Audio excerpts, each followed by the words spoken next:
më kanë marrë pistoletën vetë mua. S'kisha probleme me qytetarët e Berat, për kundër çdo respekt. Shkoja në punën. Mirë po, gabimi im, po themi, se shkoja dhe me uniformë dhe del një djalë i ri, me del para, më ofendon dhe merr pistoletën. Unë e njihsha shumë mirë kujt ishte. Po ai kishte qenë burg dhe ai s'mjifte mua. Kush ishte ky? Ja, nuk ka problem, unë e kam mik të jetë. Dhe pse e kam mik? Sa i më dha një mësim mua. S'un po të vazhdoja të shkoj me kapele?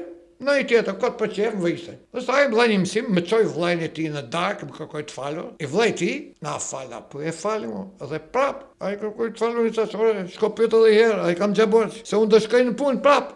Kjo ka qenë muhabet i fështirë, se thash, mos është në i dërgum, po më vetë, më vëjste ai mua. Ju kanë bllokuar ndonjëherë apo gjithmonë kalove? Ja, mu, asnjëherë. Bile edhe ky që më doli para, që ma dha pistoletën, ma mori, tha prap. Më tha mos so me kapele, se edhe unë komunikova diçka me te, jo se unë dje fajtor, po më ktheu prapë pistolet. Dhe më dërgoi edhe vllai në darkë, pastaj që kërkoi të falur. Ky të shi ju thot tjerëve, mos e trazoni fare, i kam rënë qafë kot, me sa më kanë thënë disa tjerë.